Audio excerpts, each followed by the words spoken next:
Praise the lord. అధిక బల సంపన్నుడైన యేసుక్రీస్తు నామములో మీరందరూ అన్ని విషయములలో బలవంతులై ఉందురు గాక. ఈ దినపు యేసయ్య జీవపు మాట యెషయా ప్రవచన గ్రంథం 40వ అధ్యాయం 31వ వాక్య భాగము. నూతన బలము పొందుదురు.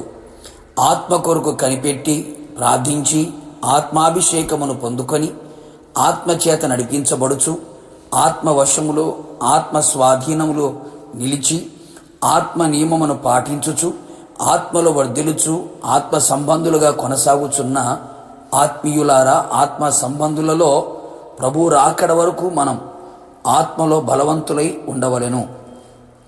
ఏ విషయములో కూడా బలహీనులుగా కనపడకూడదు అని గ్రహించిన వారమై బలవంతులమై ఉందుము. యెహోవా కొరకు ఎదురు చూచువారు నూతన బలము పొందుదురు అని వ్రాయబడి ఉన్నది కదా. ఆయన సన్నిధిలో ఎల్లప్పుడూ సహనముతో ఓపికతో ఆయన కొరకు ఆయన బలము కొరకు కనిపెట్టుకొనుచు యేసయ్య సన్నిధిలో నిలిచి ఉందుము. నిశ్చయముగా నూతనమైన బలము మనలను ఆవరించి కమ్ముకొనును. ఆత్మలో బలవంతులమై ఉందుము. లోక సంబంధమైన బలము కాదు గాని ఆత్మ సంబంధమైన బలము పొందుదుము. పరిశుద్ధాత్మ మీ మీదికి వచ్చినప్పుడు మీరు శక్తి నొందెదరు అని పునరుత్థానుడైన క్రీస్తు చెప్పాను కదా. అవును నా దేవుని ప్రియులారా, మనము కూడా పరిశుద్ధాత్మ కొరకు కనిపెట్టి ప్రార్థించదము. మారు మనసు పొంది పాప క్షమాపణ నిమిత్తమై బాప్తీసం పొంది ఆయన సన్నిధిలో ప్రార్థించుచు సంఘంలో నిలిచి ఉందము. ఆయన అడుగువారికి, ఆయన గద్దింపుకు లోబడు వారికి, ఆయన యందు విశ్వాసముంచు వారికి ఆత్మ నిశ్చయముగా అనుగ్రహింపబడును.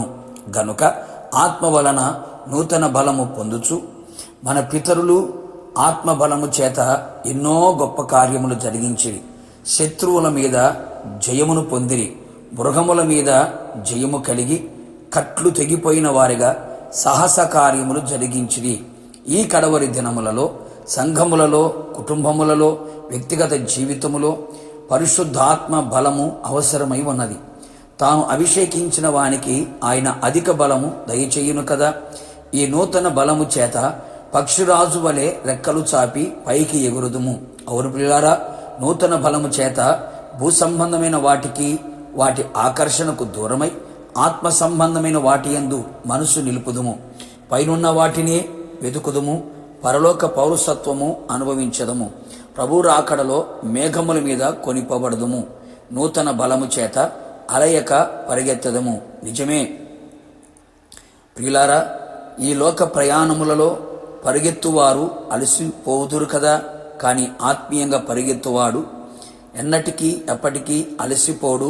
నూతన బలమును పొందుకొని ఉన్నాడు గనుక గొర్రెద్దకు పరిగెత్తునట్లు, బహుమానం పొందినంతగా పరిగెత్తునట్లు మన పరుగు తుదముట్టించే వరకు ఎక్కడ అలసిపోక, బలహీనులుగా మార్చబడక యేసు వైపు చూచుచు మన ఎదుట ఉంచబడిన పరుగు పందెములో అలయక నూతన బలముతో పరిగెత్తెదము.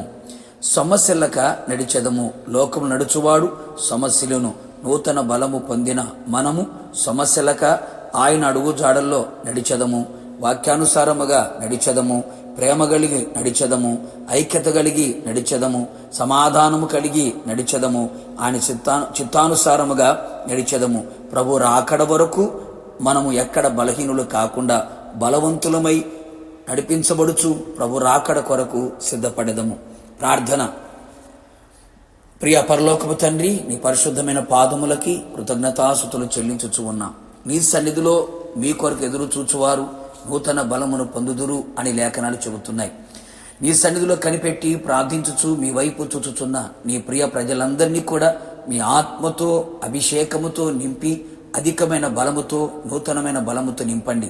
ఈ ఆత్మీయ యాత్రలో, పరుగు పందెములో ఎక్కడ అలసిపోకుండా, సమస్యలిపోకుండా, పక్షి రాజులో రెక్కలు చాపి పైకి ఎగురున్నట్లుగా, మేఘముల మీదికి కొనిపోబడినట్లుగా నూతనమైన బలముతో నింపి రాకడ వరకు నడిపించి మహిమ పొందమని యేసు నామములో అడిగి పొందుకొని ఉన్నాము తండ్రి.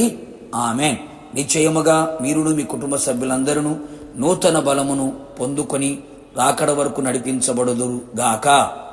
God bless you.